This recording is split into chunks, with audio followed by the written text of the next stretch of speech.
But you know how people sometimes come to your place or you meet people and that, and you say, oh, that's great, we need to catch up again. And you never really think it's going to happen.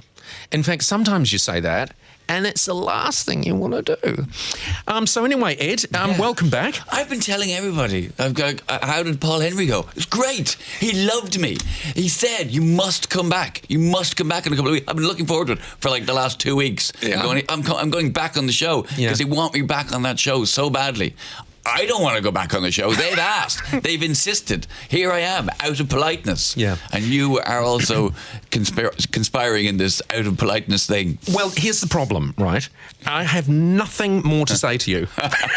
Because it was great. Like, we met, we had it was fantastic, wasn't it? That would have been the best interview you ever had, wasn't it? Yeah. Was it like a one-night stand, and now we're having this awkward first date? Yeah. Oh, have you ever done a one-night stand where, you know, before you were happily married, obviously, where you said, "Oh God, of course I'm going to see you again"? Yeah, that's how we ended up getting married. Yeah. This whole thing has just been politeness from start to finish. I suppose that's we have 2 children out of awkwardness. Politeness. That must be how the life of one-night stands ends, with a marriage. All right. No, so actually, me and my wife, we started out as a one-night stand, and now we are married happily, and we live in a nice big house together. And so, ladies, put out first date. I tell you, it can go places. Did your wife put out on the first date? Couldn't really call it. We knew each other. We did already know each other. Oh, okay. Yeah. But even then, on the first date. Technically, we started as a one-night stand, though, really. Right. But did she actually put out on the first date? Well, if you would call it, yes.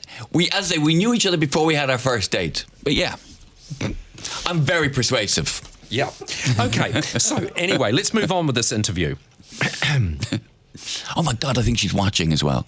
Really? Has she come here with you? Yes, I have my whole family here with me. I've just discovered a whole interview line. So you travel with your wife? My wife and kids. When I come here, you know, because it's a long way to come from where I'm from. I'm sorry, Ed. Apparently I asked you that in the first interview and we found that out already. My God, we are going over old ground. Yeah, we mustn't do that. It's like, all right. That's like the worst thing a comedian can do. You're making me do old material. Yeah, hideous. Hey, how's the thing going? How's the tour going? Because you've done Auckland and Wellington, which reminds me, you've spent the past week in Wellington. How does it compare to Auckland, Ed? It is windier and the house prices are far more reasonable. I mean, see, that's observational comedy right there. It's very funny. I laughed out loud. I did. Actually, Wellington was more like being at a comedy festival because my family remained in Auckland. I am renting a house in the burbs in Auckland, and they stayed there while I went to Wellington and stayed in a hotel. How did you ever find a house to rent in Auckland? Someone found it for me. Oh, of course. Oh, you've got people. Yeah. That's the problem with people without housing, you know, homeless people. They don't have people to look for houses for them.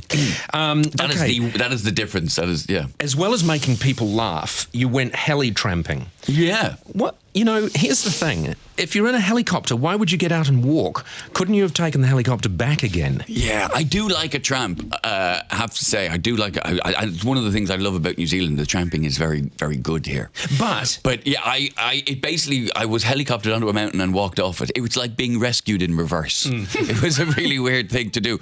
And it's normally like it goes against the ethos of everything I go into the mountains for. You know, It's not very environmentally friendly. No. The noise probably upset other trampers. I cheated. I didn't climb the mountain. That was my point. It is complete cheating. Yeah, absolutely. So you've got all of these people. But I got to go in a helicopter. Yeah. But you've got all of these people who are in huts, and they're going to be in huts with you, and they hear you.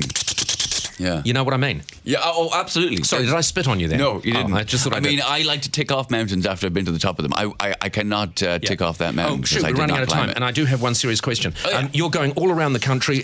Your list of dates and times and places is going to be on our website, but you're not going back to Oamaru. Why? The last time I went to Oamaru, it was the only place on the tour where I actually ditched the show I was doing. The show that had worked everywhere else in New Zealand. I just went, Ed, we're running out of time. Will you come back at the end of the show? No! Can you?